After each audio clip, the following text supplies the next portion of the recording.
Hello and welcome to the Untranslatable Podcast. We are here recording episode 52.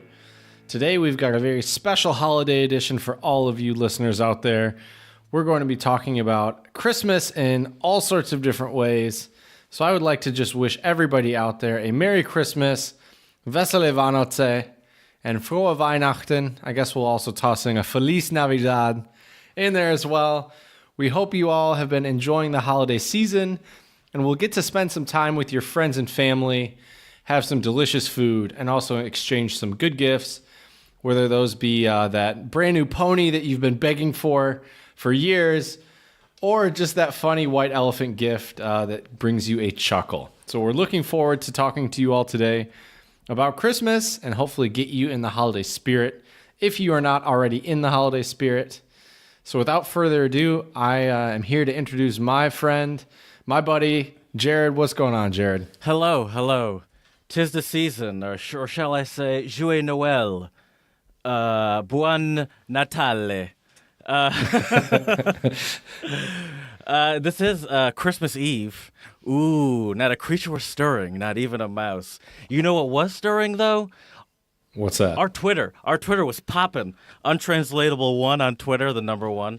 Untranslatable Podcast on Instagram. You'll see this amazing picture of a Christmas tree that I took. And if anyone is familiar with the podcast Time Space Continuum, Chad hasn't even seen this picture yet, but I'm about to blow his mind.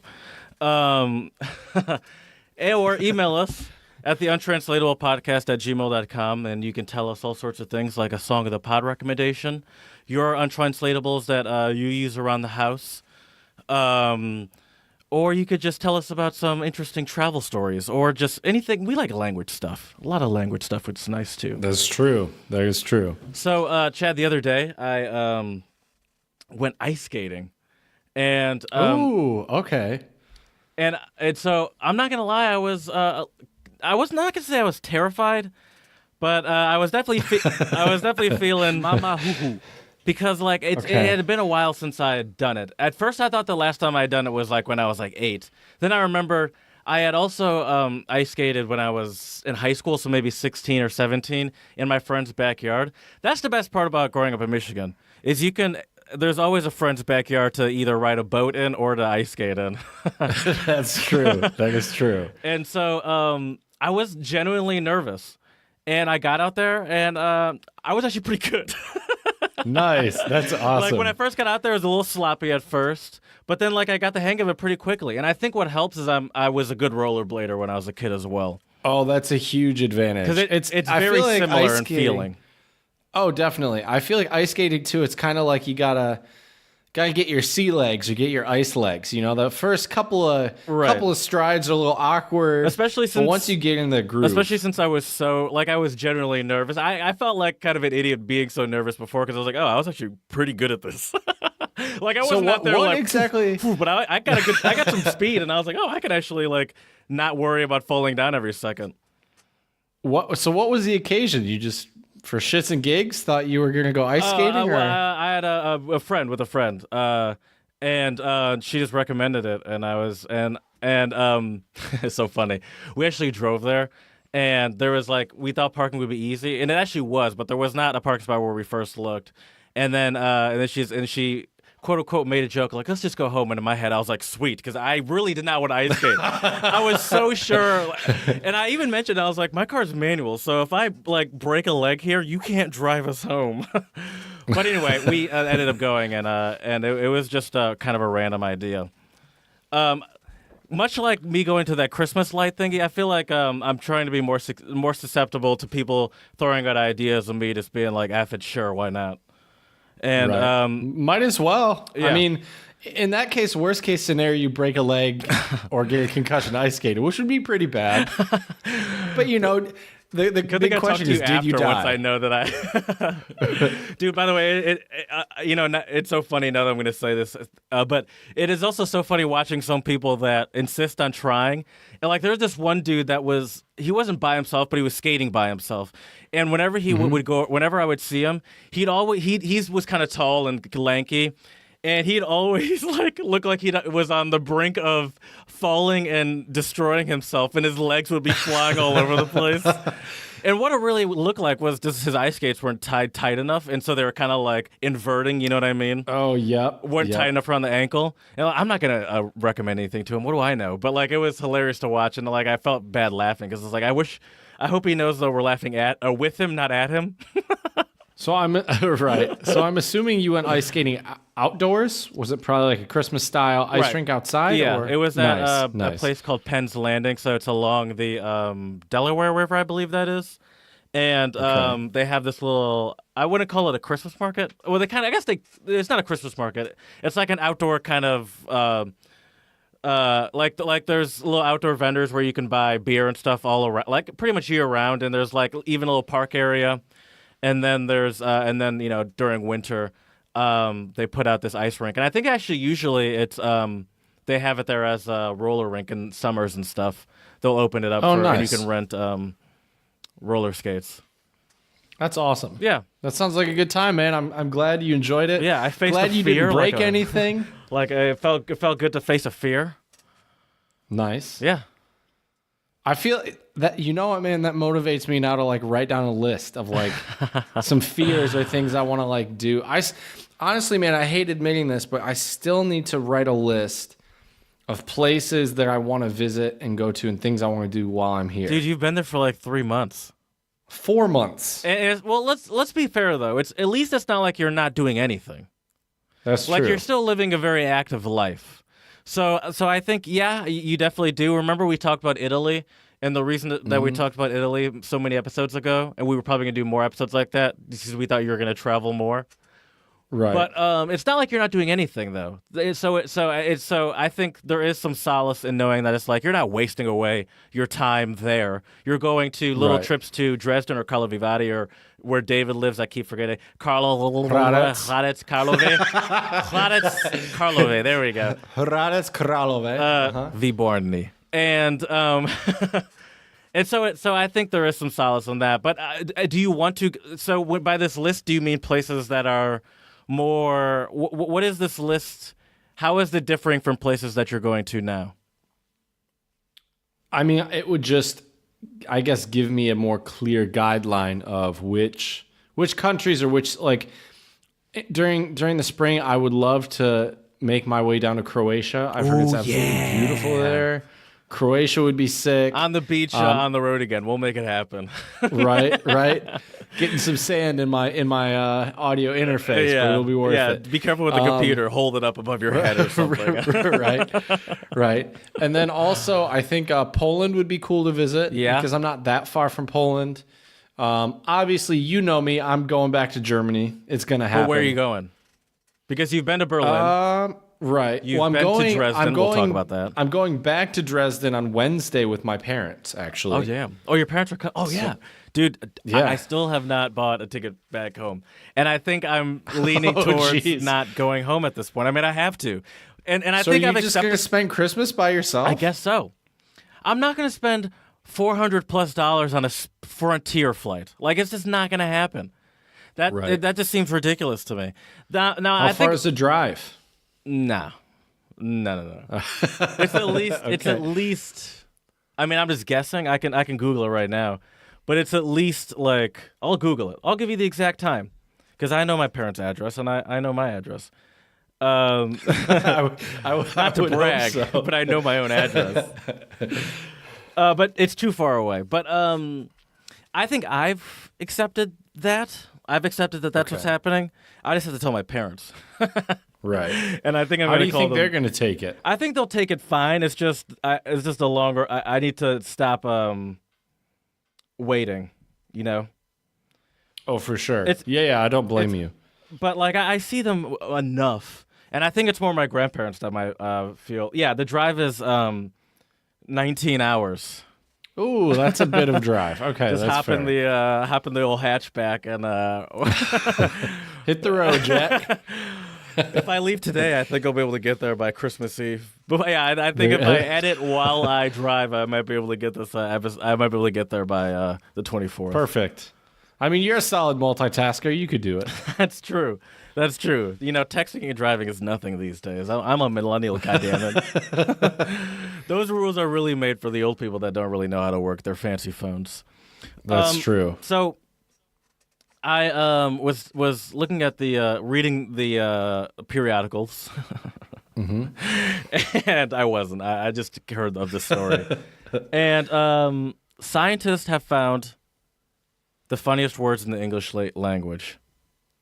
Oh, really? The 10 funniest words. Now, to be fair, I feel like I need to give this disclaimer. They're Canadian scientists, so take it with a grain of salt. They're going to be a little biased. They're going to be a little biased. Are you going to give us some of these words, because you've piqued my curiosity, my friend? Of course. Why would I bring it up and be like, I don't know the words? I just know that there happen to be some funny words out there I've heard. Anyway, moving on. I'll read a little bit of this article. Scientists have found the funniest words in the English language. Why is boobs in Wrigley more likely to get a laugh than, say, taxes? What makes some words funnier than others? Although you might not have thought about it, it's much more. Thought about it much before. Deducing the humor factor in words is a surprisingly complex process. I love how I'm destroying reading in this article about words. Nobody had. Can I add? I feel like I haven't read this article, but I feel like, to me, what makes a lot of words funny is just the way they sound. Yes. Well, it's one. That's what they're about. That's what they do mention in this article. There are two things that really, not two, but there's what did they say, four, something like that. I just read it, didn't I? I hadn't read that part yet. That was just me and my own personal time. But anyway, they do mention that yes sound and how certain letters and letter combinations sound funnier than others. Like, there are 6 categories. And so, and then they also say there are funny things like bodily functions. Some animal words are funny. Apparently, this is okay. And so this is now you got me all confused on this article. The team found. I want to find where. I want to make it clear where this was at first before I keep going.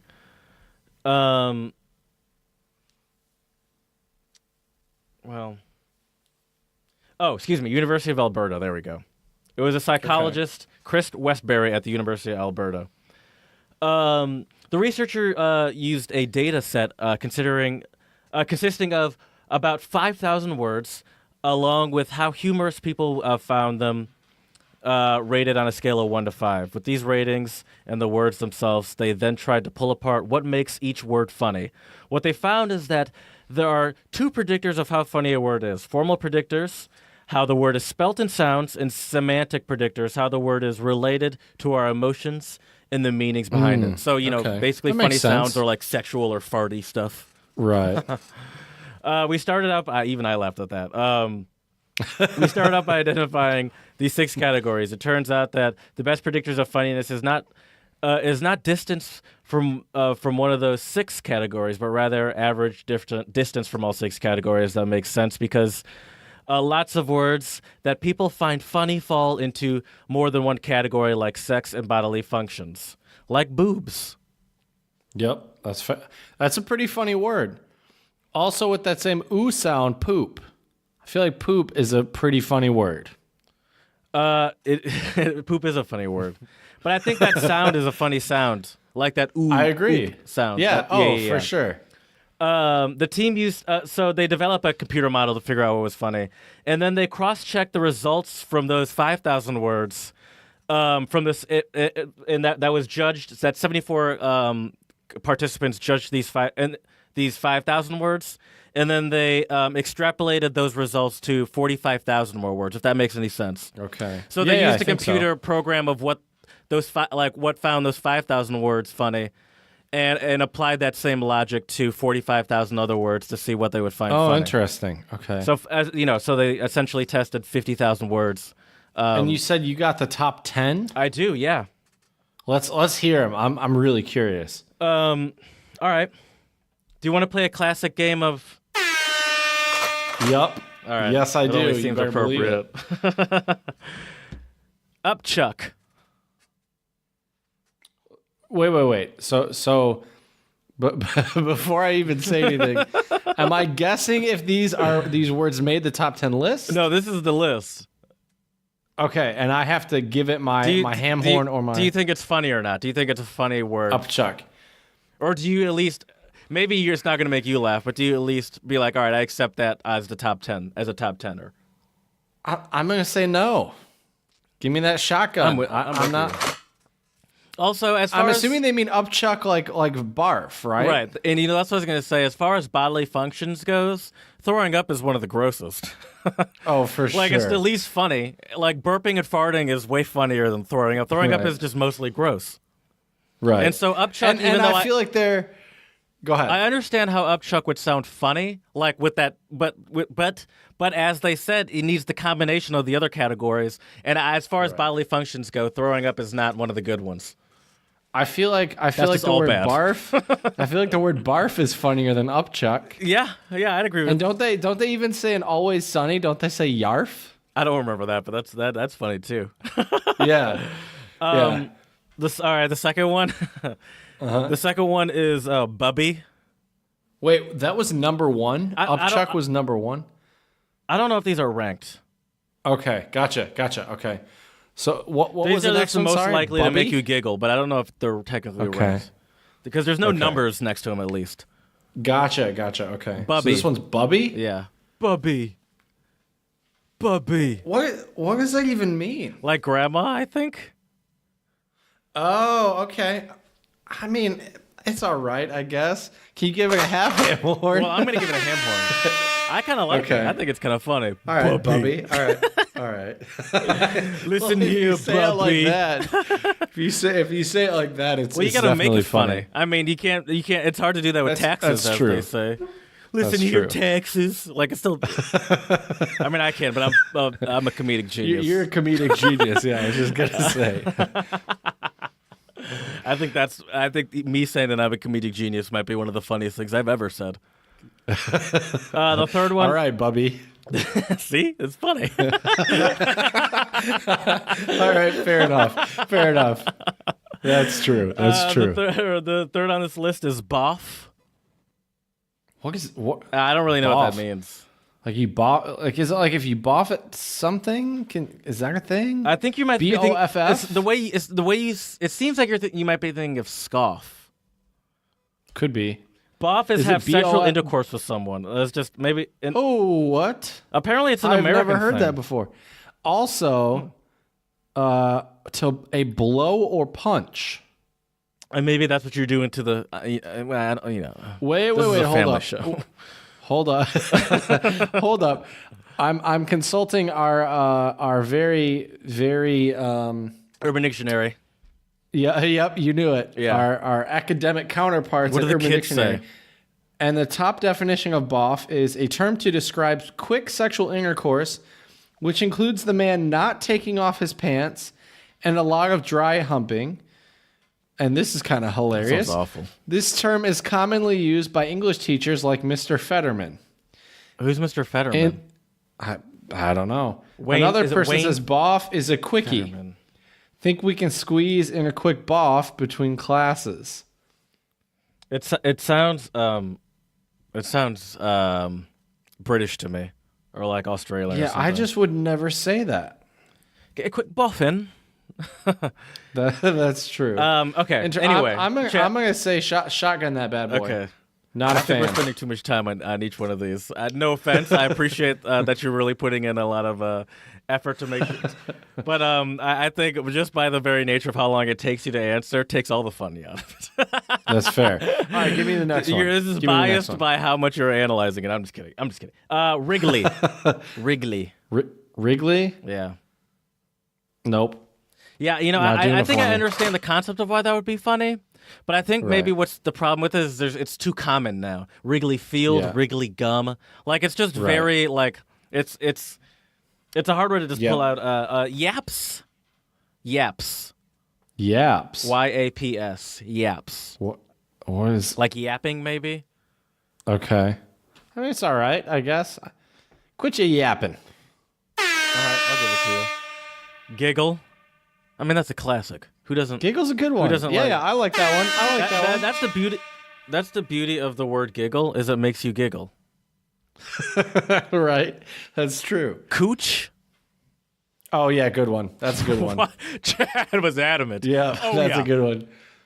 Okay. It's a funny one, Cooch. Yeah. Like when I hear that word, I picture like a female Canadian, not Canadian, comedian, like making some joke, and like I forget who it was. I was watching somebody on Netflix, and the way she kept saying "cooch" was just hilarious. For some reason, it's so funny. I was about to say Samantha Bee because you said female Canadian, and I was like, oh wait, he didn't actually mean Canadian. He just meant comedian because she's a Canadian comedian.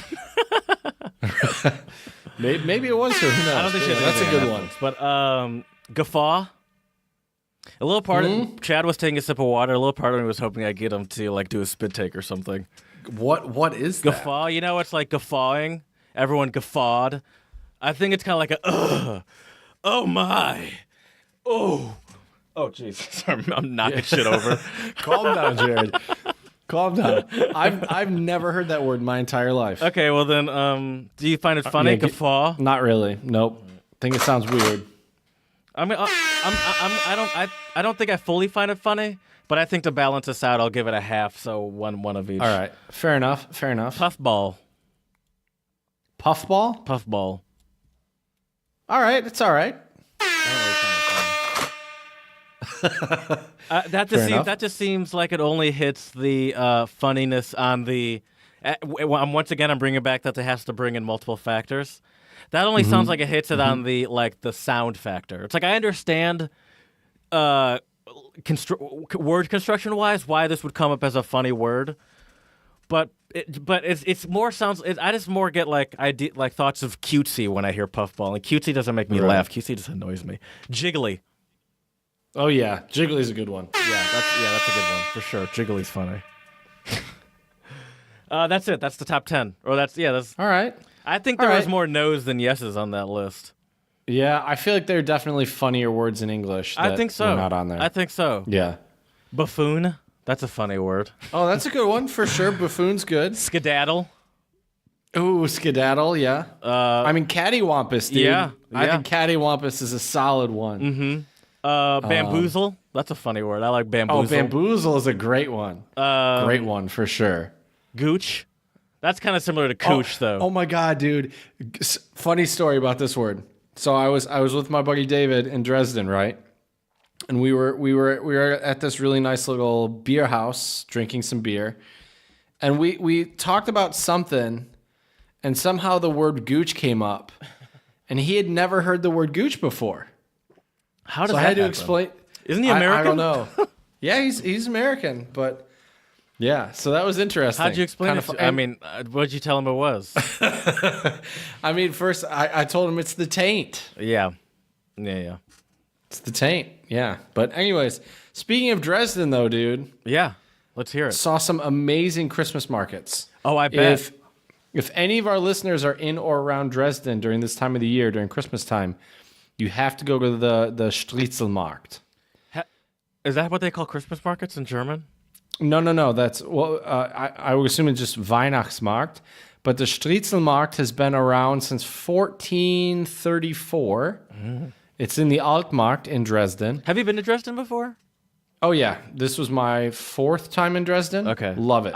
It's a great city. It's funny to me how little I traveled around Germany when I lived there, because I lived in Dusseldorf, so I was very close to France. My parents love wine and stuff, so I went to a lot of random cities in France when I was a kid. But never really traveled to all these great German cities. Well, you gotta make your way out there. It's fantastic. On the road again in person with Chad and Jared. That'd be sweet. Yeah. It'll be weird though doing a podcast with you sitting next to me and not. Do it. We're just like yeah, right. Exactly. But anyways, so we got into Dresden at like 10 a.m. You train? It was an hour and a half drive. No, one of my colleagues from work was going there with her husband, and so they took us along with them. How'd you coordinate they went that? shopping. She asked me. I was sitting in my office on Monday last week, and she said, "Hey, I'm going to Dresden with my husband. Do you guys want to come join us?" And she knows about my buddy David because I talk about him all the time. Right. So I was like, yeah, like let me message my buddy David. And This level of I told her, hospitality is mind blowing to me. I'm not. yeah, it was great. It was great. And so we got in at 10. Did you stay with them? What do you mean? They're from Chomutov. So we drove. Dresden, did you stay with them? No, because they wanted to do some shopping at like the shopping centers. So you guys had separate Plans. separate places to sleep. Well, That's what I meant by did you stay with them? No, we came back. It was a 1 day. It was a 1 day. Yeah, it was just a quick little. Yeah, it was a day trip to Dresden. I thought you spent the night or something. Okay. No, so we get in there at 10. Hit up the Christmas market, walked How around long a was the little drive? bit. Hour and a half. Oh, that's not bad at all. That's great. Sorry. Yeah, go not ahead. bad You at get in all. at 10. You're good. And drove through the Ore Mountains in the Czech Republic. Really beautiful scenery driving there. And yeah, we got in at 10 and then got some apple cinnamon glühwein, which was amazing. Some of the best glühwein I think I've ever had. So that was really good. Then after that, we went and did a little sightseeing because we were in the Altstadt, or the old part of town. Mm-hmm. And there's this wall that has all of the old like kings and dukes of Saxony all on this one wall. And there's this one dude that I made a point to take a picture by. His name was like, I think it was like either Georg or Friedrich der Bärtige. So George or Frederick the Bearded. Oh my gosh, that's awesome. Was that Which a real last like name? Well, no, these were like their titles. Like one of them was like Friedrich der Strenge, Friedrich the Strict. Uh-huh. Another one was like That's a terrible something, one. right? Then there was also there were a bunch of Friedrichs. There was also, I think, a Friedrich der Weise, so Frederick the Wise, which would be pretty badass title to have. I would be happy having the Chad the Bearded as my title. I'd be cool with that. You should. You could easily do that on your social media accounts. Oh, that is true. Well, not on Facebook. They crack down on that. Keep it That's real. right. That's true. Verify that shit. That's true. Keep it 100. But yeah, so we did some sightseeing. We went to the Zwinger, which is the castle, and that's really nice. We took some pictures there, and then we went. Did a little shopping. I got a scarf because I did not bring a scarf with me here. Mm-hmm. So I got a scarf. And dude, this was an interesting language thing. I go up to the cash register, right? And the cashier was this really really cute German girl. I would guess probably 23, 24. And she starts using "du" with me. Were you offended? You're informal. Like, excuse me, respect your elders. I didn't know how to feel about it because I was like, do you really? I was like, that's kind of nice. Well, you thought it was nice. At first, I thought you meant you were offended. I wasn't. Well, I wasn't offended, but I picked up on it because she said, what did she say? That wouldn't even register to me. I'm surprised that. Well, it was. I don't know. I noticed it because she said, what did she say? I put the scarf up there. And she said something, and she said like something by dir, like with you, or something.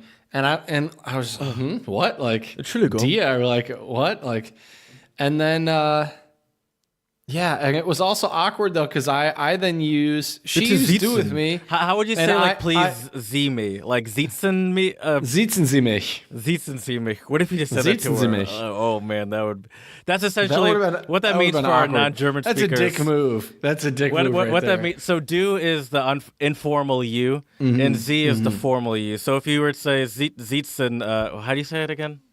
Sitzen Sie mich. That essentially means please address me in the formal you. Right. How dare you assume that you could speak informally to me? Yeah, that is pretty offensive. I mean, I guess some babushkas might do that, but right. Ein paar Omas, right? Yeah, would be, male babushkas. I don't know I don't know how to say grandpas. So no. Yeah, me either. But It was it just caught my attention, and like it was funny when I was leaving the store. I told David that I was like, dude, she was using the informal, and I'm just not used to it.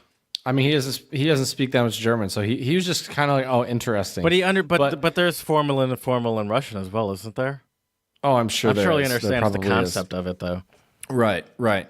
But it was kind of nice though, because it's like it's a little bit more personal, you know. Like we're already on the do level, and I don't even know. No, I didn't. But the funny thing is too, like she used do with me, and then I asked her if she had scissors so she could cut the tag off my scarf because it was freezing in Dresden, so I wanted to put the scarf on. Mm-hmm. And I used the Z, and then in hindsight, I was like, you idiot. Yeah, like, why would you do that? Yeah. Trying to show respect, Jared. Trying to be a gentleman. But I'm always under the impression, is this because it's like a work situation? Because I'm always under the impression that if the person's around your age, you're free to use do. I would say that's fair. Like when I was in Mayan, Germany in 2016, there were a couple waiters that were younger than me, but they would automatically use do with me. But then a couple of them that were close to my age and would use Z. I mean, I can imagine. I don't think there's anything. I don't think it's. Obviously, there's nothing wrong with using Z because that's the formal. But I don't think I'd be taken aback unless maybe I think I need to get a little bit older before that. That strikes me as odd. But you're also a teacher, though, so maybe Right. also you're more used to dealing with these formal situations with people that are younger than you, but not that much younger than you. Right. That's true. And I guess I just wasn't ready for it. Because Wow, I don't know. really, I'm shocked at how much like this is the main part of your story about your trip to Dresden. Well, okay, let me change gears then, because it wasn't the main part. But the nice thing was we're doing Secret Santa gifts at my school on Tuesday with my colleagues. Okay. So I got some. I can say it because they will have opened the present by then. And no one. So I got a really good. So. That's also true. Not at my school, at least. None of my teachers, but or none of my colleagues. But I got them a really good bottle of Glühwein here, from the Dresden Striezelmarkt, and then, dude, we had some. Of course, I had currywurst. You already knew I was going to get currywurst. Called it. But we double sausaged it up, my dude, because we had we were walking around the Christmas market and it was cold and we were kind of hungry. And there's a special type of bratwurst in Saxony called Thüringer Wurst, and it's really good.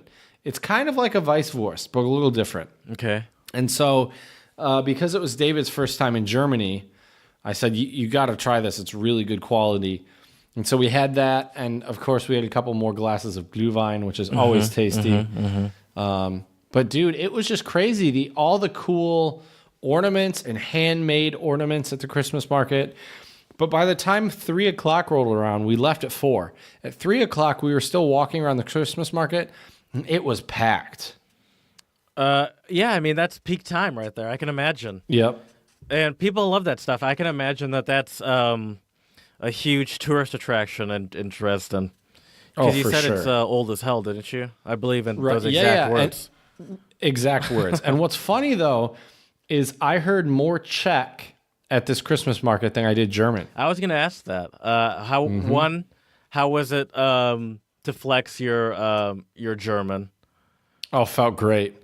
Like, when we got there, we went to the ATM to get out some money, right?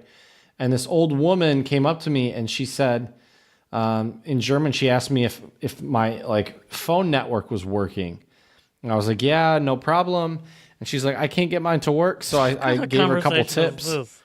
It was just random, but yeah, I told her. Well, I told her first you need to turn your phone off, and right. Well, no, I told her turn your phone on and off again. She said it wasn't working.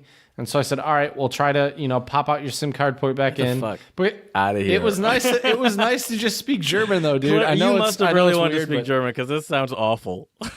I did.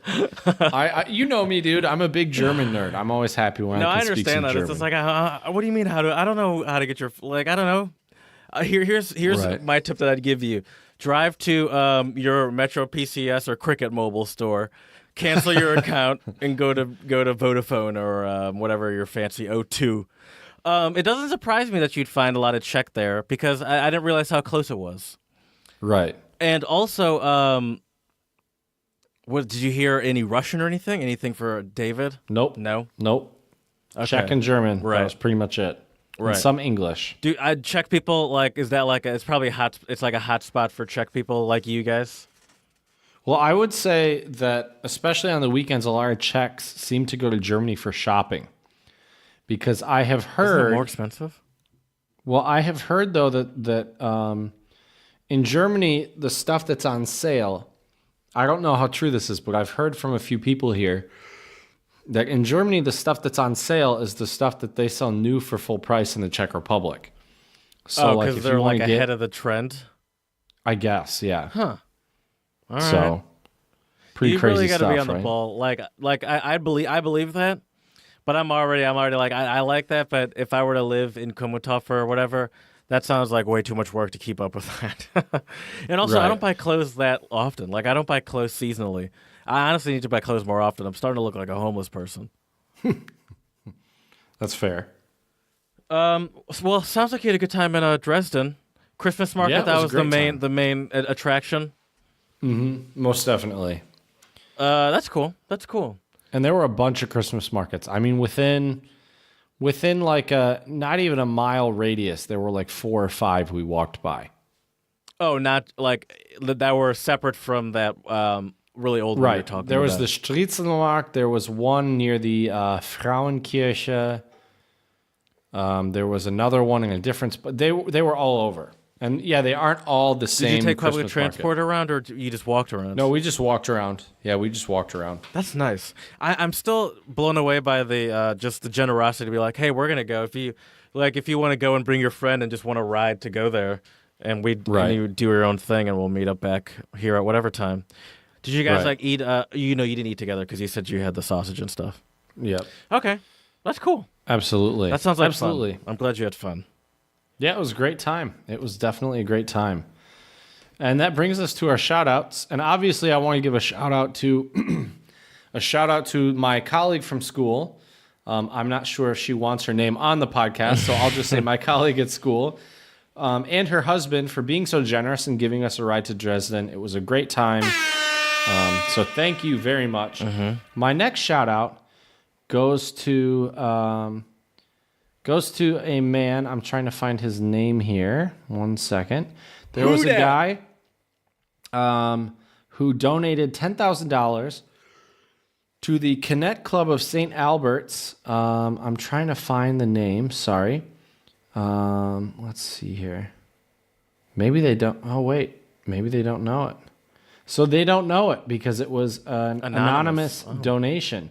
But shout out to you for donating $10,000 because this guy or this man or woman has now provided all sorts of Christmas goods for over 2,500 people. Wow. In St. Albert. Is that's a church that does like a some sort of Christmas drive situation? Right. That's cool. I like the right here. Found it. I was just about to say the man like behind the anonymity, donation is Brian Sear of St. Albert. All right, Brian. He was reading the local paper when he saw the Connect Club was short of donations. So, Mr. Sear, we thank you very much. Kind of skeletons the you got in people your of St. closet, Albert. Brian, that made you want to do this so quickly. I'm hoping he was just being a good Samaritan, Jared. Yeah, see, how he's gonna do that. You always got to shit on my shout-outs, but it's all good. Do you have any shout-outs, Jared? That is great. Even if it is because of skeletons, I mean, I guess it's good that people are getting money anyway. I doubt it is, though. I don't know why I had to say that. Mine is. Do you have any other shout-outs? Nope. Okay. Mine is, I guess I'd ask if you think this should be a certified shout-out or what. Did you hear about Hopcat? No. Oh, you didn't. You're familiar with Hopcat, I assume. I love Hopcat. Hopcat is a popular restaurant in the Michigan area. There's a couple of them in the Michigan area. Are they other? I don't know if they're in other places, but I know they're. I think so. I think there's it's a chain in Ann Arbor. There's one in Grand Rapids. There's one in Detroit. But East Lansing, don't forget. East Lansing, yes, that's actually the first one I went to. Mm-hmm. They have a lot. They have a bunch of beers and stuff, and they have bar food, but they have kind of a Them crack fries though. Crack fries. That is exactly where I was going with that. Hopcat is getting rid of crack fries. Now hold on. What? They're getting rid of the name crack fries. They're not getting rid of crack fries. I'll read you the statement. Okay, let's hear it. It's by Mark Gray, who's Barfly Venture CEO. So I assume Barfly is some giant soulless company that owns a bunch of different restaurants and stuff. And on Monday, December 10th, he put out this statement on their website, and it says, "We are announcing plans to change the name of our crack fries recipe. Rest assured, the recipe and ingredients are not changing, only the name. Our vision for creating an inclusive company that supports our community. Our vision for creating an inclusive company that supports our communities, shows love for our team, and best serves our guests is not compatible with the continued use of the crack fries name. We chose a name more than 11 years ago as a reference to the addictive quality of the fries and their cracked pepper seasoning, without consideration for those the drug negatively affected. We were wrong. The crack epidemic and lasting impact on those it affects is not funny and never was. As we grow as a company, we have come to realize that to make light of this drug and of addiction contradicts our values of inclusion and community. We want to thank our guest employees and community members, blah, blah, blah, blah, blah." And so there's more just saying, we're not going to use it and thank you. And in January, they're going to they're doing like a reprint right now. And in January, they're going to put out new menus that will have the new name. What's the name going to be? They haven't said it yet. They'll probably release it later and make the marketing thing out of that. Not to degrade what they're saying, but I'm sure they're going to make some sort of release unrelated to this. Probably. But yeah, those fries are amazing. For our listeners out there who have not had the opportunity of trying these fries, they're fries with cracked pepper on them. And they're like just the right amount of crispiness and salt, and there's a lot of seasoning in there. And they're very, to me, I think some of them, it depends on who's seasoning them that day and where you're at. But some of them, sometimes a little heavy-handed on the seasoning, I think. But they are delicious. And I mean, fries are one of my biggest weaknesses. So I eat them. Aren't they everybody's? I'm not. So what do you think though? How do you feel about that decision? It's good. You know I'm a fan of all things in this manner, so I approve of it. I think it's good. I think it's great that I mean, a lot of people will shit on political correctness and like using specific words, but at the end of the day, I do think language does matter. And the words that you decide to use, whether or not you are offended by them or think they're funny or think they should or should not be used or said. That's a whole different conversation for another time. Right. But I think the fact that they are being aware and conscious of this, I think is great. And unfortunately, I'm sure there have been a lot of people and a lot of families who have been negatively affected by the crack epidemic. So, of course. So I'd give those guys a ham horn. All right. I think that's solid.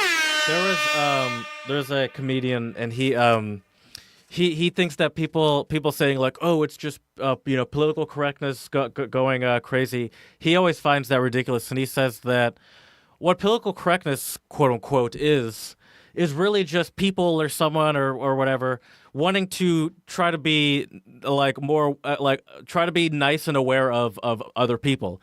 It's like it's so funny that you would like, and so me, I'm with. So my thing is like, who knows?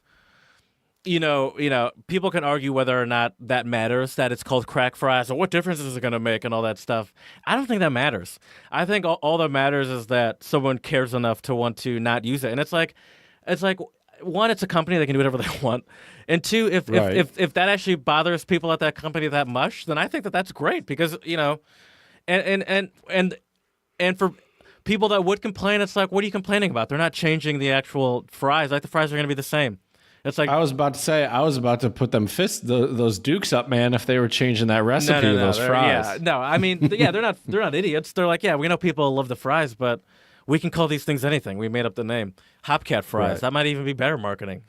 Right? Yeah, cat fries or something. Who knows? Right?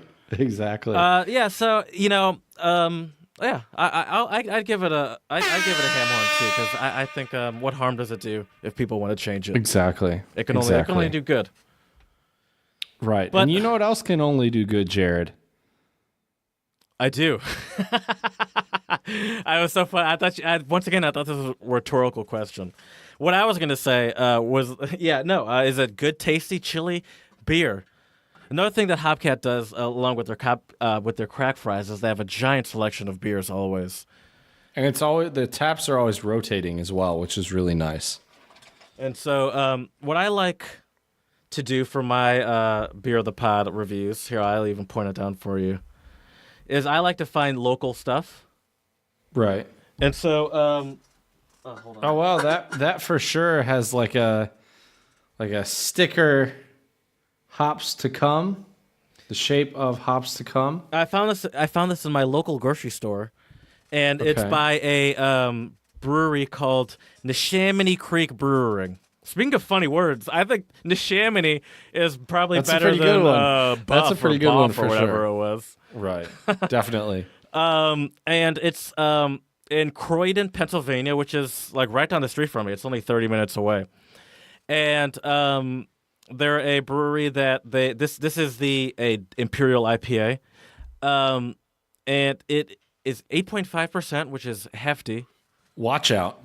It has 5 hops in it: Apollo, Newport, Simcoe, Topaz, Citra. Some of these we've heard before, like Simcoe I've heard before. Okay. It has a very cool logo on it. It's almost looks like kind of Steel Towny.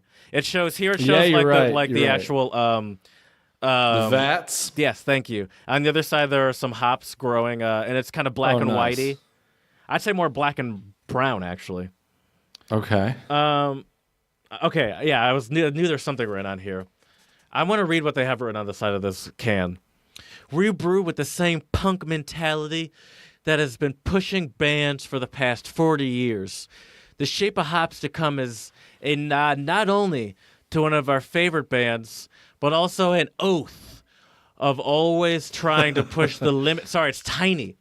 Always trying to push the limit of beer and our ability to make it with this IPA. To make it. Sorry, once again, font is tiny.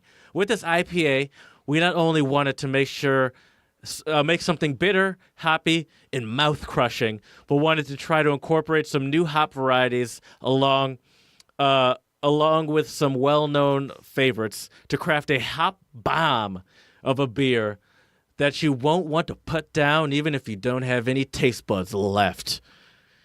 They're not messing around. I'm not done, by the way. This is tiny. This is painful. Hopped continuously from the kettle to the fermenter. We cut Simcoe. We cut loose with Apollo, Newport, Simcoe, Topaz, and Citra from a lethal hop concoction that we hope will be another step in the IPA evolutionary ladder. Whoo! Goddamn. They're not messing around. Hop explosion. So I'm gonna pop it open. Honestly, give that bad boy a try. I'm a little concerned with how much they're like. If you don't have any taste buds left, what kind of this is supposed to? At least it's not. At least it doesn't seem as arrogant as that other beer you had. It seems a different kind of arrogant, but yes, I agree. It's more of a punk arrogance. I feel. By the way, they really love hops, though. I can read you something. I pulled something from their website, which is different. It's shorter too. Can I scream for more hops? You sure can. It almost sounds like Guy Fieri wrote these. 2-row American, barely jam-packed with as much Apollo, Newport, blah, blah, blah, blah, as we could get our hands on. The shape of hops that come as an 8.5% alcohol by a volume American-style Imperial IPA hopped, once again, blah, blah, blah, blah, hopped with the same hops I just read, that got a ton of bitterness along with juicy, dank, resiny pine-like, and citrus-forward hop character that is worthy of its name. Try hop for 2 weeks. This hop bomb has as much hop power as we can muster. They're going at it. They really want you to know that this thing is jam-packed to the brim with hops. They're going real hard in the paint for that hops right now. I'm pouring it right now. Take cover, everyone. Hops explosion. Watch out. Hop-tastic. So it look very nice in color. Yep. It's interesting because it's both nicely chilled but also on fire with hops. Explosions. I'm gonna give it a sniff first. It tastes like a hop explosion. I'll tell you that. Okay. They're true to the name so far. And what do you think? Um, Who are you not pleased with this one? it's not that I'm not pleased. It's just I guess I'm more. I guess I'd like to talk to the brewmasters and be like, what's the benefit of just I don't know. It almost seems like that's just overdone. Okay. Like it is definitely a hop explosion, but it almost seems like they like. An unnecessary amount of hop explosions or what? Like it seemed like a bunch of kids in college that got like super blazed and they're like, let's just stuff as much as we can in this and it'll, like the more that's in it, the better it tastes. Like it's like almost like child stoner mentality or something. Okay. Or it's like just stuff as much into it and it'll just be great. And it's like put this on top of that and put this in that. And it almost seems like it almost seems unfocused with just because it's just like there's too much going on. Would you say it's hops up the wazoo? Yeah. It's definitely hops Are the up hops the wazoo. bamboozling your taste buds a little bit? Yeah, I mean, I think that's a good way to explain it. Is that it is almost like I don't want to say I need less. But it's not even complex. You need less. It's not. I'm not even gonna say it's complex. It's just like bombarded with hops, as they said. They mentioned in that one little blurb that I got from their website that I just read. They mentioned the five hops twice. They listed all 5 of those hops twice. They're not messing within around. the same 4 to 5 sentence blurb. And so it's not that I dislike it. It's just. One, you can't eat. You this is something you can't really drink with food because it'll just confuse the taste of everything. Your taste buds are blown to smithereens after that hop explosion. And I can understand why people would like it. I'm not saying it's a gross beer. It seems a little overdone. Okay, that's fair. But what I had this is and also it comes in a pint. And it comes in a 4-pack of pints, and I'll happily finish them. But it'll probably be like one at a time for the next 4 to 5 days. You know what I mean? Right. That's fair. Well, I guess nothing wrong with 3 that. to 4 days because I'm drinking one right now. But there you go. Nice. That's in the Neshaminy Creek, the shape of hops to come. And I think, yeah. But I do love I like the labeling, and I'm rooting for you guys. Shout out to the Neshaminy Creek. Nice. Very nice. Well, Jared, I have an idea. Okay. I was hoping for our untranslatable segment, if it is that time, if you happen to have the time by chance. I think it is that time. So what were you hoping? I'm glad you brought it up. I'm hoping to give you some Czech Christmas words, since this is the Christmas episode, and I want you to try to guess what some of these words mean. Well, I love that idea. I have 2 untranslatables, one German, one French. Ooh, the German one's winter-based, and the French one, 3. And the 2 French ones, which I think are even better. Right. I might even just get rid of the German one. The 2 French ones are pure Christmas ones.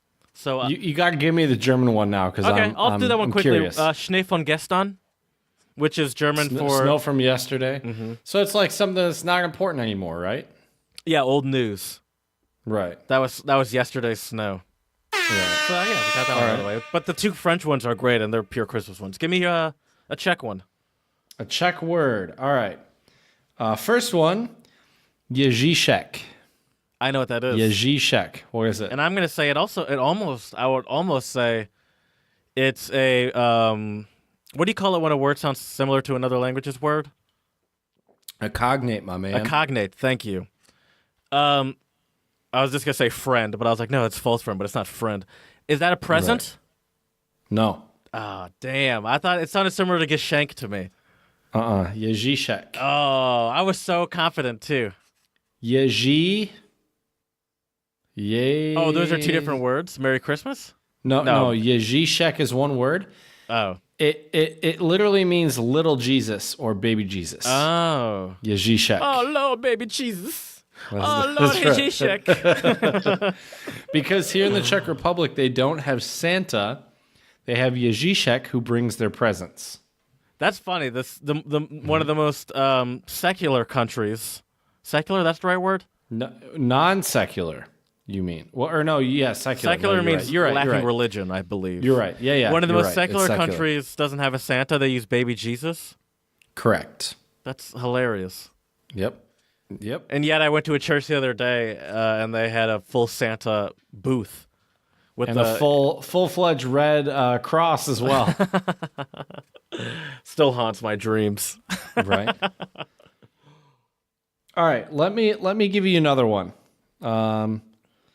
Okay. Koledi. What's that? Koledi. Give me some. These are all Christmas themed. Think of tree, Christmas tree? No. Gift? Koledi. Snow. Carol, like a Christmas carols. Koledi. Oh. That actually might be kind of a cognate. Ledi. Sorry, I'm trying to force maybe, it. Maybe, with lead. I'm trying to force it. Maybe. I'm trying to force it. Right. Give me one of your French untranslatable. Noël au balcon, Pâques au tisson. Pâques? Something about Santa on the balcony. Christmas on the balcony. Noel is Santa and Christmas, I believe. Okay. And then, so Christmas on the balcony. Pâques is Easter around the fire. Oh man, I have no idea. So, as we mentioned, Michigan. We're from Michigan, and Michigan tends to almost always have. If not a white Christmas, it's going to be cold. Like it's going to be for sure. very, very cold, at least in the teens or 20s or something at the most. Right. And I would venture to guess that if people were to have a winter in Michigan where it was, say, 50 degrees outside, it would be very disconcerting to many people. Mm-hmm. And Most so definitely. There's a tradition in France that links the weather on Christmas Day to the harvest of the harvest and harvest weather for the coming year. And so the expression means that if there's a warm Christmas, it'll bring a cold spring. Ah, okay. So I think it means I think that's a bad thing. Right, for sure. I would agree. And so I think it's almost kind of a superstition thing where it's kind of bad luck to have a warm Christmas is what they're getting at. And so I could imagine that flying in a lot of those Midwesty states. Oh, I would agree. I would definitely agree.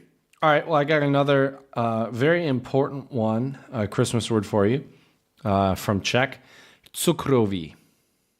Santa Claus. I can tell you cukr is... Sugar. Uh-huh, Sugar plum fairy. Nope. Sugar.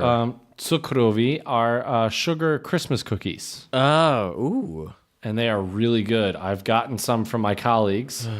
They are bomb. I bet. Dude, I am a little concerned about whether I'm going to go home for Christmas or not. Because it will be weird to not. But it also, there is a slight part of, selfish part of me where it's like, it will be so nice to not have to drop the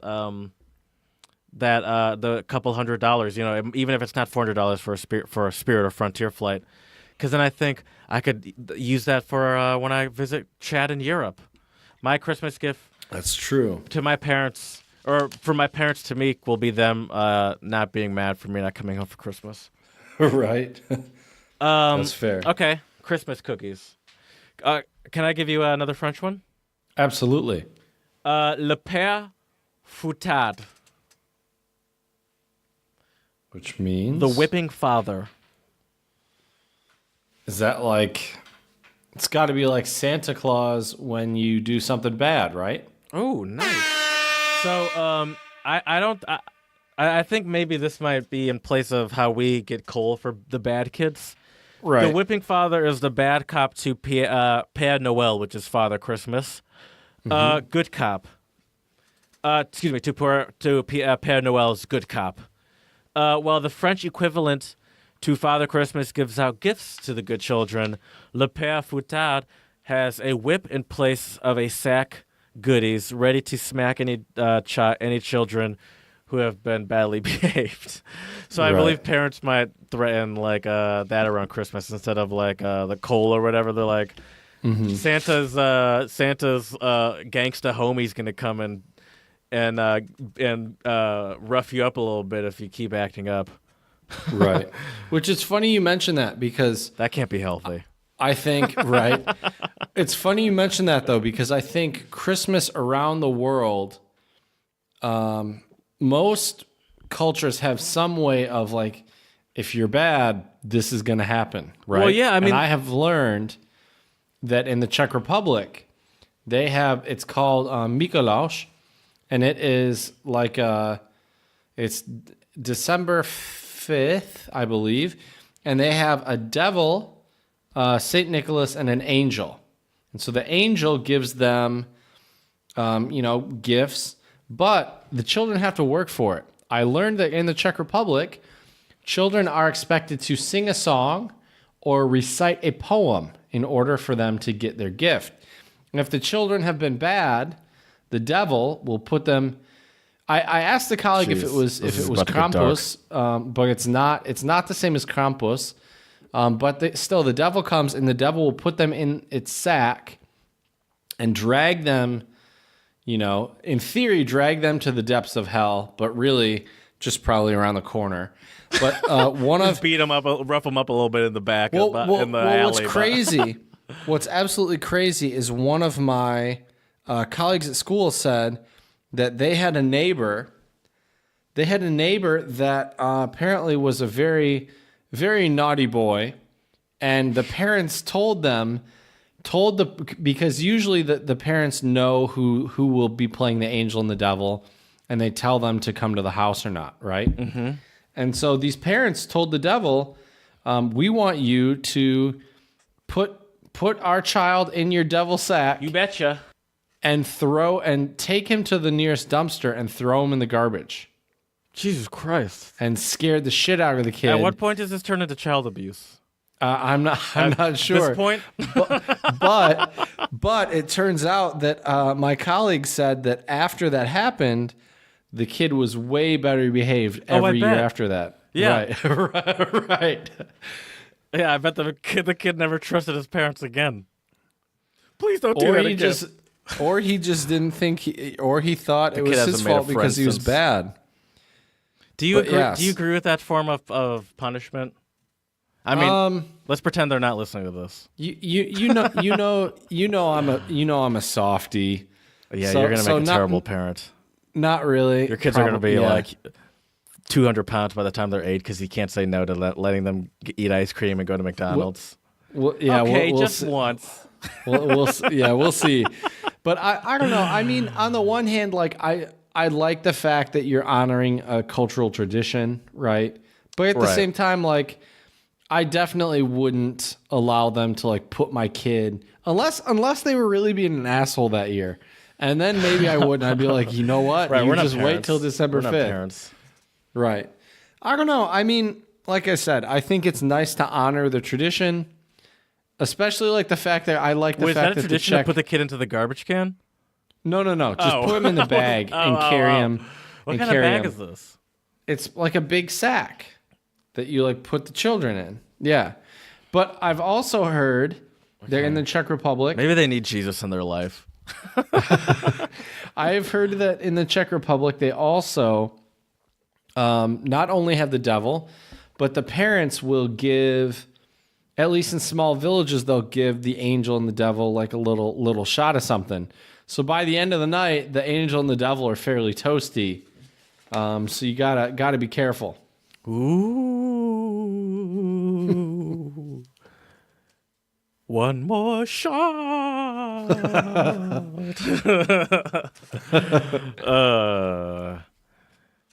Ooh. So you know what else I learned this week? I had another. I was going somewhere with that, and then I realized I changed my soundboard the other day, so I didn't have. Oh, okay, gotcha. Ooh, drop that beat and play that, but I didn't have it handy because I just changed my soundboard around. Right, gotcha. For this V-born drop. Right. Nice. So I found out, so last week I was teaching Christmas lessons about, how we celebrate Christmas in the United States. And I learned quite a bit about Christmas in the Czech Republic. So one thing, just like in Germany and I think a lot of other European countries, they celebrate Christmas on Christmas Eve, or at least what we would consider Christmas Eve in the United States, December 24th. So Czech people will have their dinner. They usually will have schnitzel or carp. Right. And potato salad. You mentioned the fish also. Yep. So they'll have schnitzel or carp, řízek or kapr for I know dinner. kapr is capers, I assume. Carp. Oh. Carp. Mm-hmm. Oh, and the řízek is řízek is schnitzel? Oh, okay. Yeah. It's Czech for schnitzel. I gotcha. And so I was also really surprised. In most of my classes, I asked my students if they prefer carp or schnitzel. I thought more of them would choose carp, and my students, just like me, are big schnitzel fans, so I can appreciate that. Also, I don't think carp is that great of a fish. As far as fish goes, I mean, you don't like fish in general. I need to look at carp. But if it's not a good-looking fish, I can tell you that. Let me Google carp cooked because it looks stupid as hell. Actually, carp doesn't look that bad. I might choose carp only because I can get schnitzel probably way more readily than I can get carp. So it's like, and I don't mind. Also, to be honest with you, maybe it's because I spent a good part of my time growing up, and I noticed they serve smaller carp on like the plate with the head. I don't mind a fish with the head. Really? I don't think I could do it. You just cut it off, and kind of push it to the side, and I like it. Well, let me put it. It's less that I don't mind the head, and more that I enjoy a good fish that's like been somehow cooked within like it's still like full form, not like filleted off or something like that. But like I was with the just skin about a to little ask if you like them filleted. I do too. I like that too. I don't dislike that.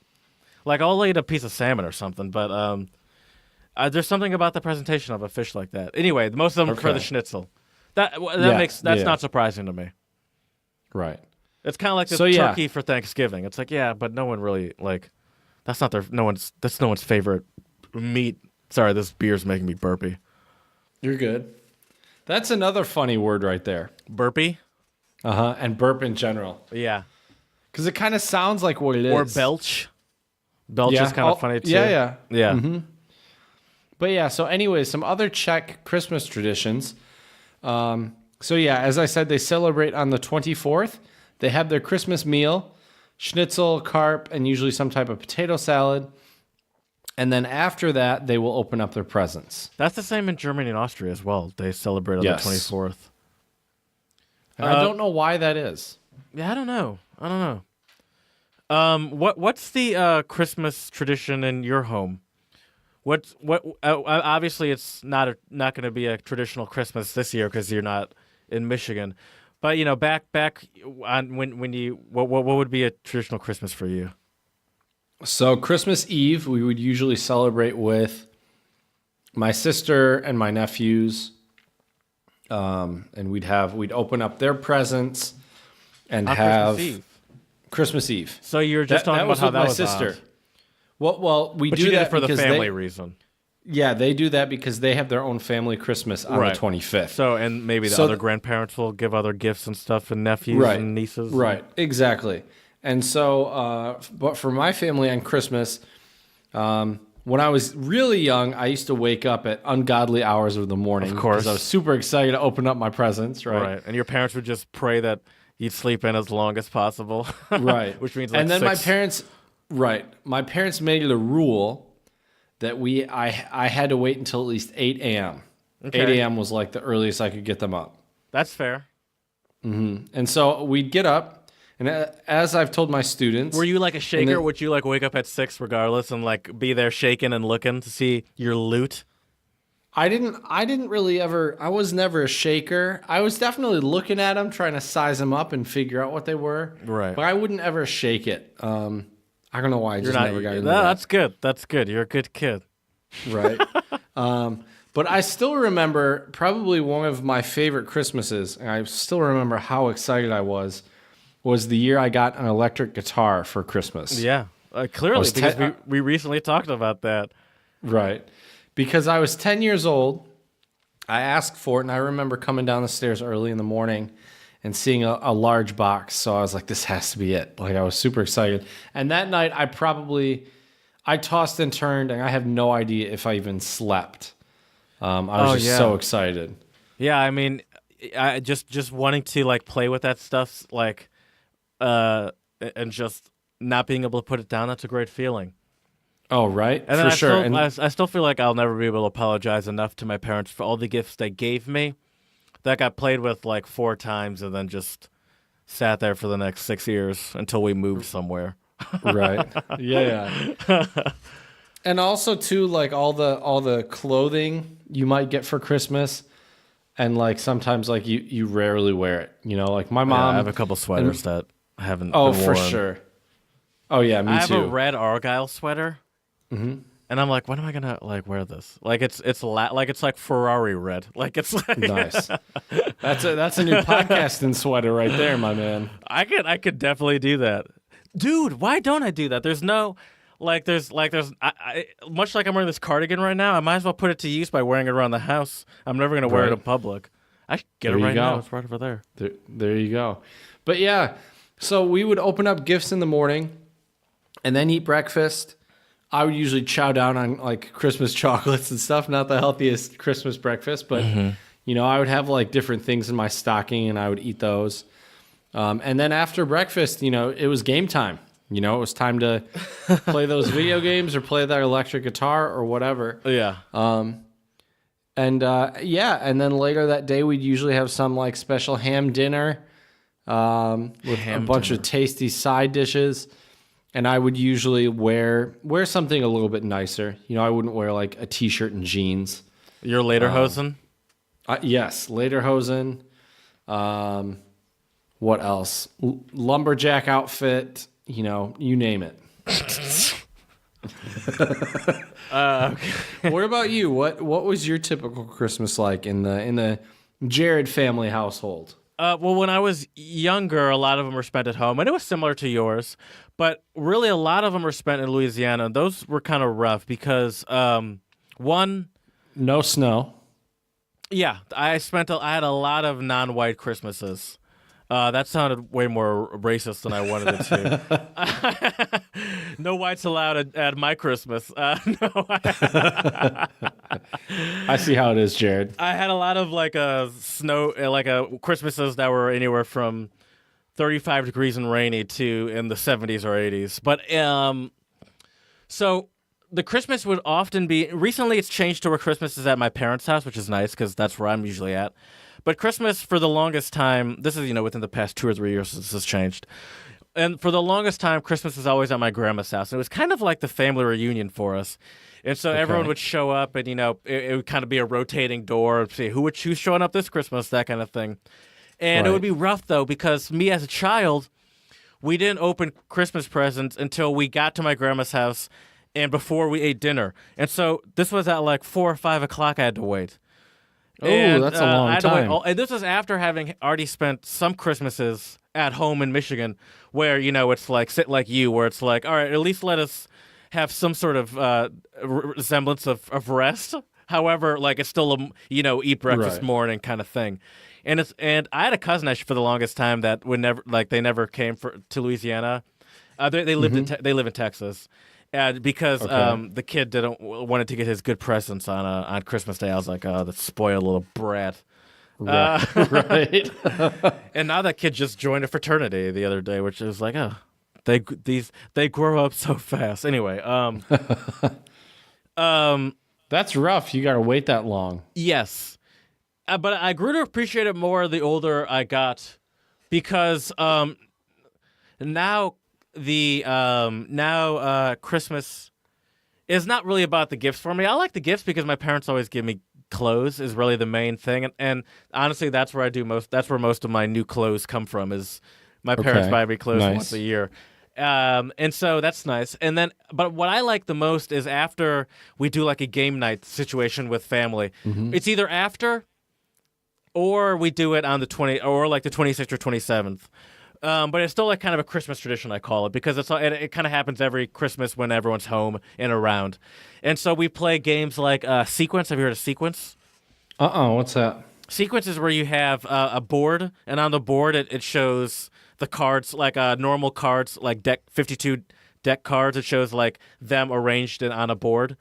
And you are trying, and it's a team game, and you're trying to get, or you can do singles, I think, but you're trying to get a sequence of like 5 in a row of the cards. So you have the cards in your hand and you play it, and you try to get in sequence. People block your sequence and try to make a 5 in a row. That would be fun. It'd be a good time. It is a fun game, and my family, like most families, is very competitive when it comes to games. I feel like that could get real heated real fast. Dude, am I right? There are some games that I kind of have to swear off. Like, for example, Spades. Are you familiar with Spades?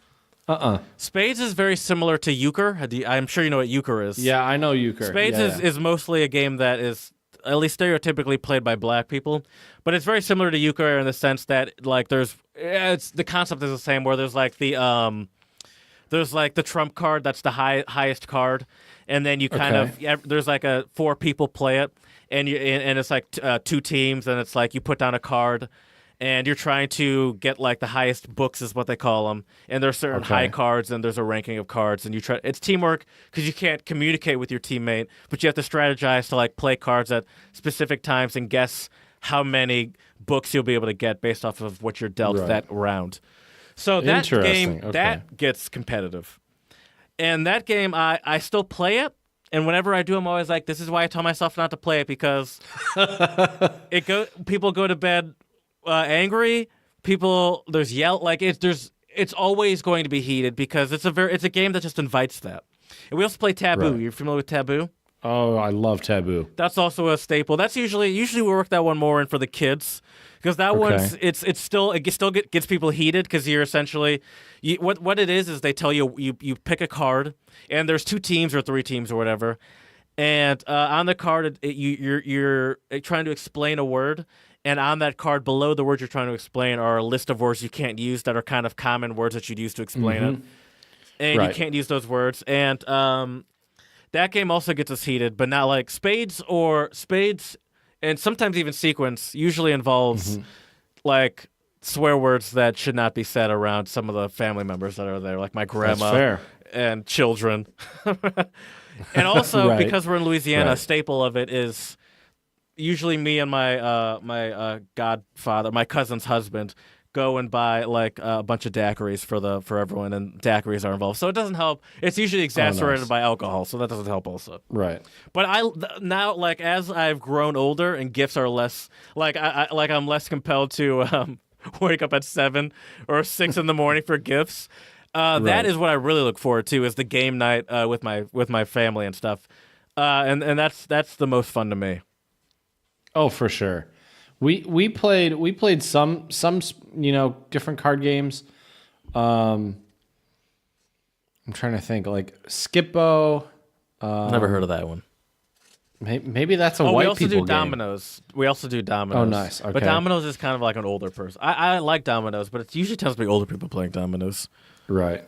So we would play Skippo. We would play what other card games? Uno can get real heated. Yeah, properly timed draw 4 can really ruin a night for a family. For sure. And we also played this other card game called Old Maid. Have you ever heard of this before? I've heard of it, but I don't know how it works. But I've definitely heard of it before. Old Maid, you get a bunch of cards with different like characters, right? Different people. You're good. And then one person in the deck, there's one Old Maid card. And in that Old Maid card, you guys decide what that is beforehand. It's like that's... No. Like there's characters on the cards, and Old Maid is one of the characters. Oh, I thought you used a normal. No, it's a special deck of cards. Gotcha.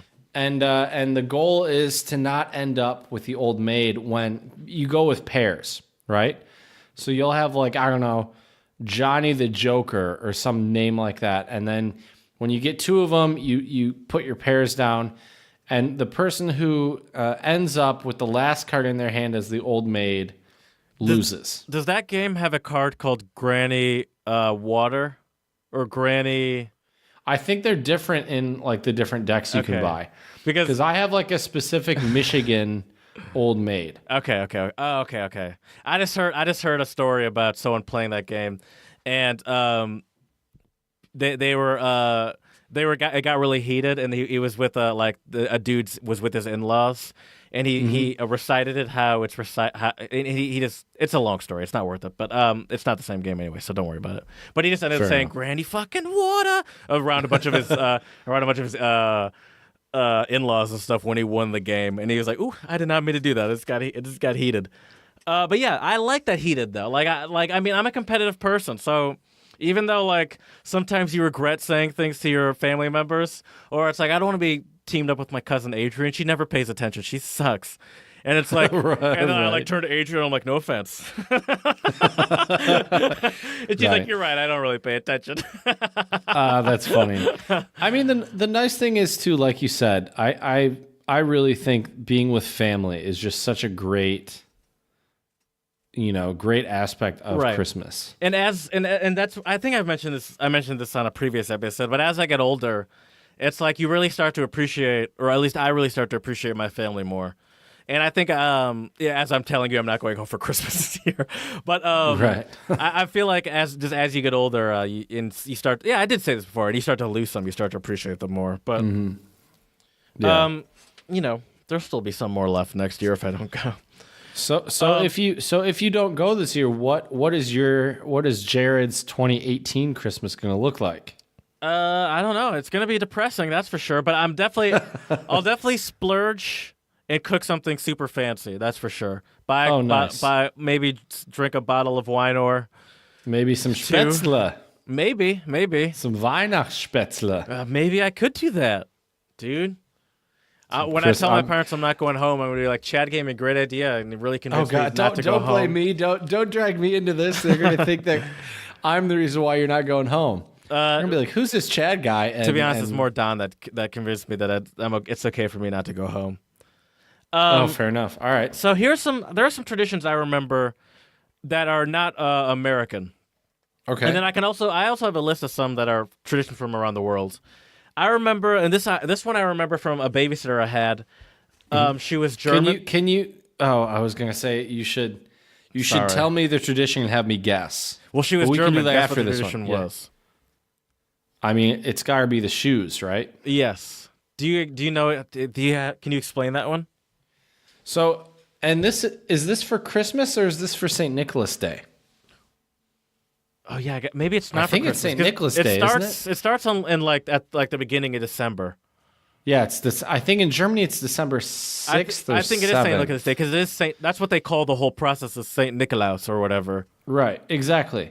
And so they put their shoes outside of their bedroom by a door. That's what I remember my babysitter telling me because we used to put them by our front door.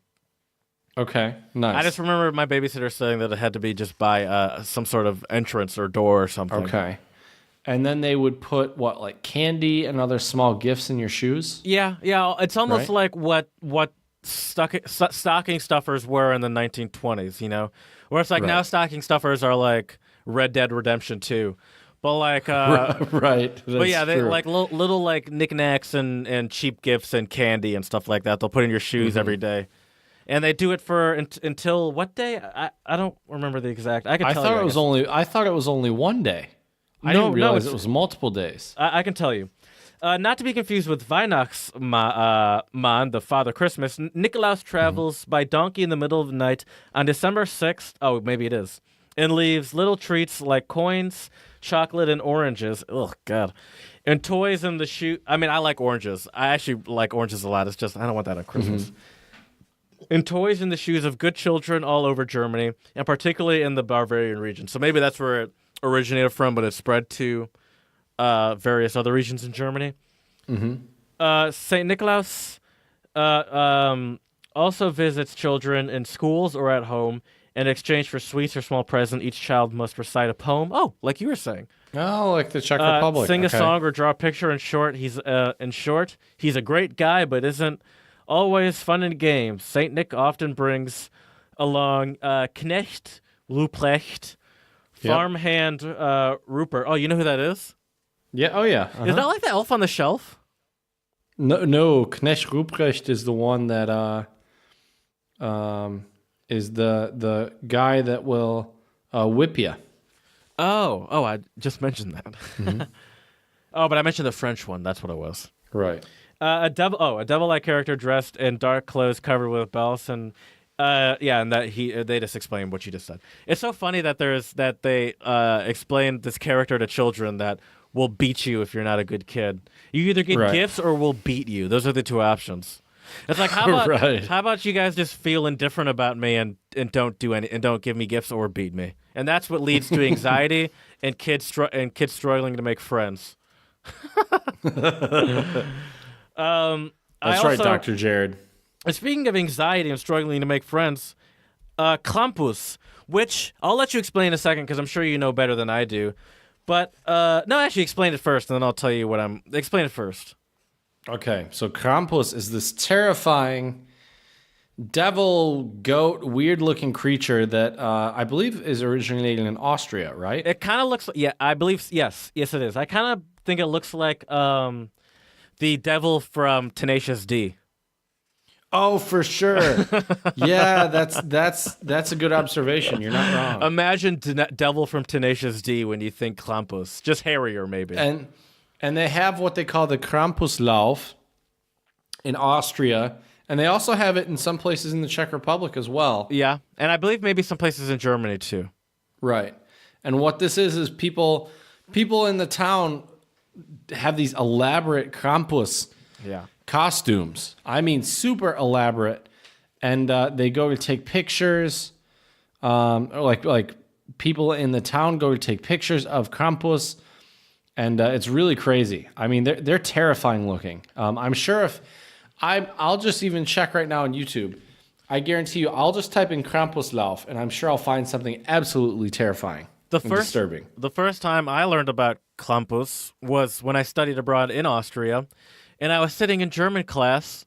Oh, yep. Uh-huh. And Toby, who, if revert back to episode 1, was the original song of the pod.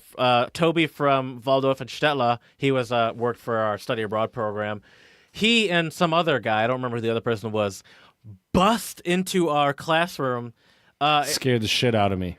Scared the shit out of me, too. It was an elaborate Krampus costume, and I was like, what the hell is going on here? And it was terrifying. And he asked, he came and he said, "Hallo, Kinder, bist du brav?" And I didn't even know what "bist du brav" meant. I've never even brav. Brav. See, I didn't even know what it meant. I never even heard. Have you been behaving? But I never heard. Yes, it does mean have you been behaving. I'd never heard it said like that before, and I'd never heard of Krampus before. But yeah, it was terrifying. And I'm looking at a picture right now on my computer, and it's also kind of terrifying. It's just like this devil thingy, and it's so funny how I guess I never really fully realized that so many of these people go ham. Right. And so many of these Christmas holidays are surrounded around terrifying children into being good. Right. Where it's like, first of all, when are we going to admit that this is a pagan holiday that the Christians adopted? And then when are we also going to admit that this seems like it's kind of anti-Christian to just like terrify and scare and beat children? I mean, actually, I take that back. No, I think about it. That sounds very Christian. That sounds like exactly what happened. So I take it back. And you know what? Yeah, I'm watching a video right now. I mean, like I said, if you just go on YouTube and type in Krampuslauf, you will not be disappointed, but do not watch this before bedtime or if you are easily scared. Warning. I'm right. sure if you find one in Austria, it'll probably be because he jumps out at you. I don't think you'll be able to grab a picture of it. Right. Well, let's go through some other countries. Absolutely. In the Philippines, which has a heavy Spanish influence. They have a giant lantern festival. It's held each year on the Saturday before Christmas in the city of San Fernando, and which San Fernando is the Christmas capital of the Philippines. The festival attracts spectators from all over the country and across the globe. 11 barangays, villages, take part in the festival, and the competition is fierce as everyone pitches in trying to build the most elaborate lantern. And these lanterns are elaborate indeed. They're about the size of, say, a small Ferris wheel. Very small Ferris wheel, but that's crazy. Imagine a Ferris wheel, a small Ferris wheel, but just with lights. People aren't riding on it, but just that circular kind of situation. That's got to be a sight to see. Sweden, since 1966, a 13-meter tall Yule goat, has been built in the center of Gavel's Castle Square for the Advent. But this Swedish Christmas tradition has unwittingly led to another tradition of sorts, people trying to burn it down. Oh, God. Since 1960, because it does kind of look like one of those, what's the... Trojan horse? Yes. What's that? Is that Greek mythology? Greek. Yeah, Greek. What's that called? Trojan horse. Thank you. Yes. The goat has been successfully burned down 29 times since 1966. Oh, jeez. Why would you even keep doing it if people are just going to burn? Like, what's the point? And that's the thing. And as soon as it's a thing, that's the problem with society, especially today. Once it's a thing, people want to be part of that thing. When do you think's the last time I got burned down? Probably last year. Close, 2016. Okay. Another one? I wonder if they have a sign in Sweden like this many years since the what is it? The Yule Yule what is it? Goat was it? Yule goat? Yeah, it's a goat. Yule goat. Since the Yule goat's been burnt down. Yule goat. This I would almost argue is the perfect Christmas tradition. Japan, which is they're not really big on Christmas. Yeah, it's a thing, but they're not doing Christmas like we're doing in the United States or like they're doing in Germany. Like they're not. Right. It's not that big of a deal to them. So Christmas has never been that big of a deal, aside from a few small secular traditions such as gift giving and light display. So just not really Christmas. It's just like, oh, well, let's use it as an example or as an excuse to appreciate one another with gifts and lights and shit, which is really what Christmas is in America and Europe as well today anyway. True. Christmas remains a large novelty in the country. However, a new quirky tradition has emerged in recent years. That's actually what it says in the article, by the way. Nice. Christmas Day feast of the Colonel's very own Kentucky Fried Chicken. Nice. The festive menu will soon be advertised on the KFC Japan website. And even if you don't understand Japanese, the pictures sure will look delicious with everything from a Christmas tree-themed standard bucket to a premium roast bird feast. So it's just used as a chance to market. I'm actually looking at it right now on their website. Nice. Remember we had a Christmas... it's so cool looking at KFC's Japanese website. It is hilarious. I mean, it's not hilarious. I've just never, I've obviously never gone to the Japanese KFC website before. Right. That's funny. It's fun. Good to know. A very fun website. So if you feel like getting festive Japanese style this year, get yourself some KFC. KFC.co.jp, and you can check out their Japanese. We do have some listeners in Japan. Right. Check out your... Shout out to you guys. Enjoy your KFC for Christmas. In the 13 days leading up to Christmas, 13 tricky troll-like characters come out to play. The Yule Lads, This is in what, Iceland or Norway? Yeah, Iceland. Or Jolasvenar in Icelandic visit the children across the country over the 13 nights leading up to Christmas. For each night of Yuletide. Yule is such a recurring word, and I don't really... Yule! Christmas plays their best shoes... Oh, it's the shoe one. Okay, the shoe one. It's essentially the Icelandic version of the shoe one. Norway, this one I find interesting. Damn it, I meant to have you guess, and I just fucked it up. It's all good. It's still good. Keep going. Perhaps one of the most unorthodox Christmas Eve traditions can be found in Norway, where people hide their brooms. It's a tradition that dates back. It's also interesting. I'm going to interject with some quirky thoughts of my own. It's an interesting thought that I have that how like all this superstition and sort of devil-like pagan myth is wrapped around this holiday. I never really realized that. Yeah, I agree with you.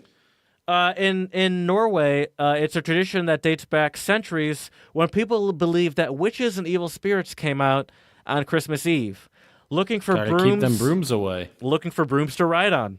Right. To this day, many people still hide their brooms in the safest place in the house to stop them from being stolen. Then I thought, what if that was a tradition in America and people like had brooms locked up in their gun right, their gun safes, and I was like, people are more careful with their brooms than they are with their guns. That was a good one. There's a national menorah in Washington D.C. I wonder if they're still going to do that in 2018. Sad. Yeah, that's a good question. In Venezuela, they love Christmas, but think it could be improved by a spot of rollerblading? Question mark. If the answer is yes, I'm ad-libbing yet also reading what they're saying. They're saying, do you love Christmas, but think it could be improved by rollerblading? I assume it's because they don't get snow in Venezuela. They probably not. They have a lot of rollerblading. Every year, Christmas Eve, the city residents head to church in the early morning. So far, so normal. But all right, I hate what people think is quirky writing because it never is. Right. The city is known only to them. They do so on roller skates, so they go to church on roller skates. The unique tradition is so popular that roads across the city are closed to cars so that people can skate to church in safety before heading home for the less than traditional Christmas dinners of tamales, a wrap made of the cornmeal dough and stuffed with meat and then steamed. So that's their quirky Christmas tradition of rollerblading to, how do you say church in Spanish? Oh, I don't know. Good question. Rolling to church, rollerblading to church. That might get me to go to church. It's Kostel in Czech, but I don't know what it is in Spanish. Hey, you know what? Whatever gets you in the Christmas spirit, even if that means rollerblading to church, why not? Yeah.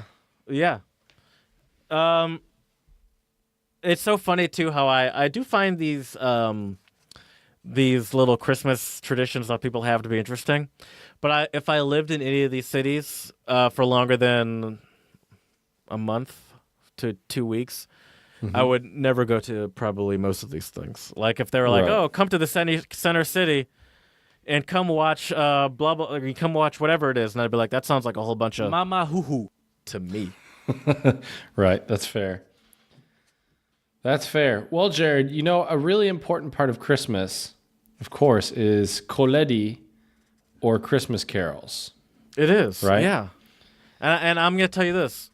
I'm glad that today is Christmas Eve because I'm honestly sick of Christmas songs. Well, this is a new one for you, I'm hoping. It is a Czech Christmas carol called Vesele Vanocní Hody, which I'm trying to remember what Hody means. Vesele Vánoce is obviously Merry Christmas. Hody, let's see what Google Translate will give me. I love your preparation, Chad. I think it's just celebration, like a Merry Christmas celebration. So the version you sent me, Chad, is sang by children. Yes, and it's the Kids Bop version, as I wrote down in my notes. You're not wrong. It is a very traditional, sort of almost church-like, like it's a hymn-like is what I'll say. Oh, for sure. But what it does, Go ahead. Go ahead. No. Please. So the reason why I picked it, not because it sounds like Kids Bop Christmas version, but the choir that I sing in here in Chomutov, we've actually sung this Christmas carol. Can you sing me a bit of it? Don't say no. Nope.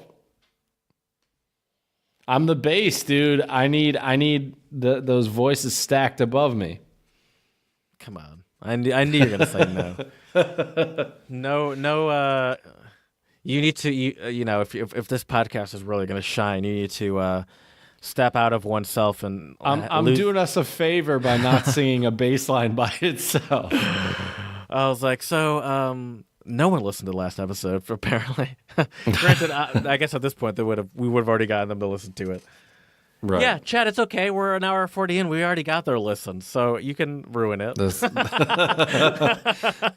It's true. already been marked as a listen. That's all we need. That's true. That's true. That's all the validation we need. Other than it being a Kids Bop song, Jared, what are your thoughts on it? It's just a very traditional song. I mean, it's not, I don't want to say I have no thoughts on it, but it's just very traditional. But I'll tell you what it did remind me of when I first heard it was the Peanuts Christmas song. Oh, nice. Okay, I could see that. I enjoy the Peanuts variation of holiday songs in general, and just Peanuts songs. That's one of the songs I want to learn on piano. Is either Christmas time as you is should. here, filled with joy and cheer, or just like the That's ding a ding good ding one. ding ding ding ding ding ding ding ding ding ding ding. But the only reason I haven't thought. Oh, you mean the intro song? The only reason I haven't learned that yet is because one of my teacher's other students played that a couple of years ago, and I was like, I don't just want to play something that's some other. But I don't know the tune. Right. That's true. When are we gonna cross paths? But yeah, it's just like a tradition. I have little to say. I mean, not that it's bad, but like if I were to say it's a traditional Christmas song sang in a hymn-like fashion, I think that would be a perfect explanation of what the song is. I would agree. So check that out on our Twitter, Untranslatable1. Vesele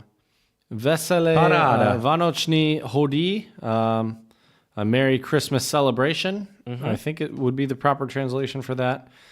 Yeah, and I think it's definitely an enjoyable Christmas song. If you want to learn a little bit of Czech, there you go. We hope you enjoy it.